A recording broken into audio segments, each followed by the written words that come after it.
ngayon papunta tayo sa Santa Rosa Science High School kasi meron tayong career fiesta ngayon. I-represent natin yung Perpetual. Pupunta tayo doon as ambassador ng school and kasama natin yung mga ibang ambassador ng mga kanya-kanyang courses nila, diba? So, alam niyo wala pa akong tulog. 1:30 ako nagising kasi hintid ko yung girlfriend ko sa work niya. Tapos yun, hindi na ako natulog kasi may lipad siya ngayon eh, flight attendant kasi yung girlfriend ko. Filipino time talaga eh. Sabi 7 o'clock aalis. 7:02 na. Andito pa tayo. Matutulog muna ako.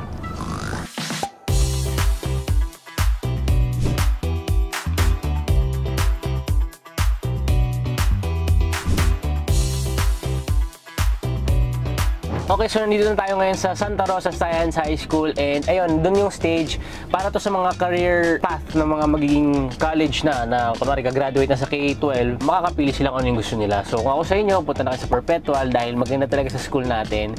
Aalagaan nila tayo kung ano man yung course na gusto mong kunin, HRM, Med, o kaya aeronautics, diba? Gusto mag-maritime, maraming maganda dito mga course. So dito na kayo sa Perpetual.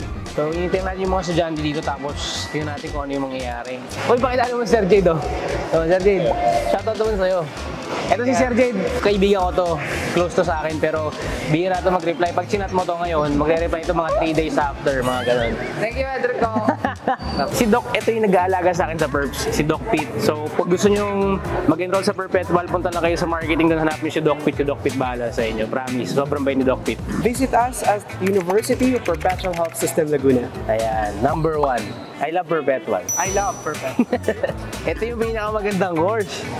Course ko rin yan. Ito yung course ko. So, ito yung kinuha ko nung sa Lasal pa ako nag-aaral. Pero ngayon, ito ulit yung kinuha ko. Kasi bumalik lang ako sa school eh. Galing ako binil sa Lasal. Nag-stop ako, nag-focus ako sa career ko. Tapos pagbalik ko sa Perps, ito pa rin yung course ko. Kaya doon alam yung school ko, College of International Hospitality Management yung course ko. No? Alam mo, didikit ko ito sa ulo ko. Gaganda ko ito eh. Para alam nilang CIHM ako.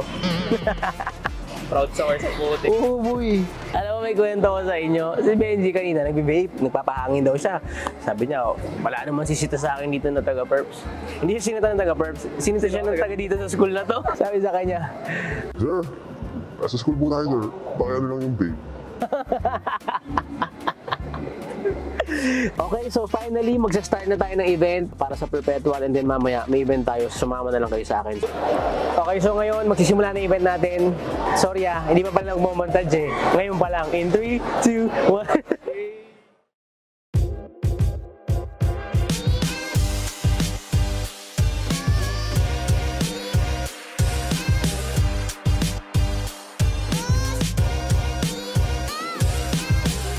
So tinanong ako, what is passion?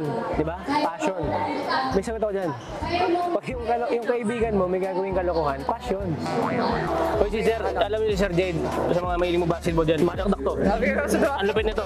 Yung 3 points nito half court, pero jump shot. Manantin sa NBA. Mabs ako eh.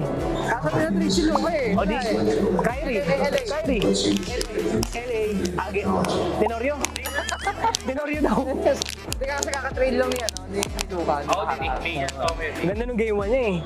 Diba? Gumagay pa oh. 14 ka lang. Luka Doncic. Tanong ka yun eh, tanong ka. Mavs. Kyrie. Number 1. Kasi yun si AD eh. Kyrie.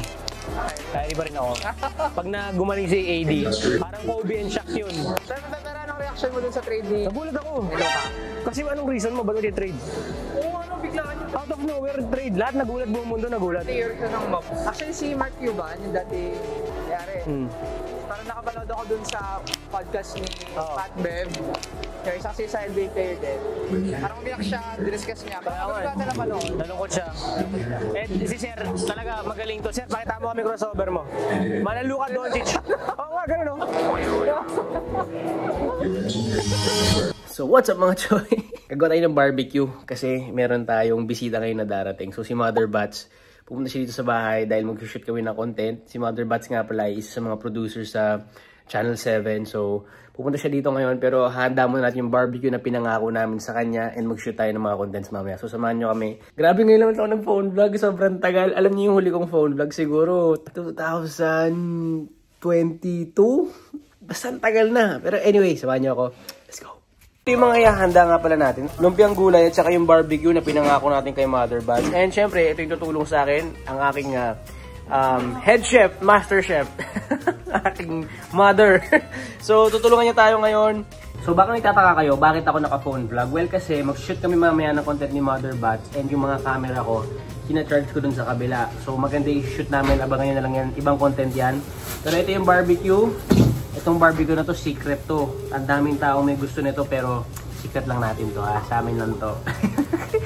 Bibigyan lang namin kayo pero sobrang sarap ng barbecue na to, promise. Ano?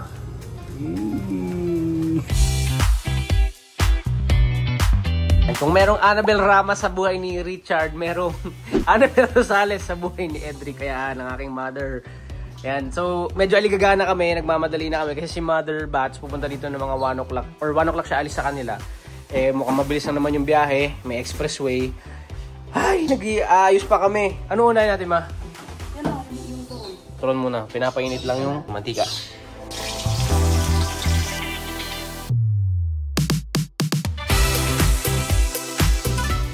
So ito na yung ating turon. Turon kayo dyan. So ayan na, nagsalang na tayo ng barbecue and syempre ang empanada. Ito yung ating secret BBQ. Kapain ang BBQ.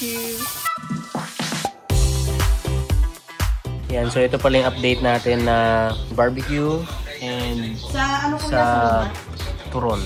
Tapos yung sa empanada pa. Ayan, let's go. Luluto nga rin pala tayo ngayon ng lumpia.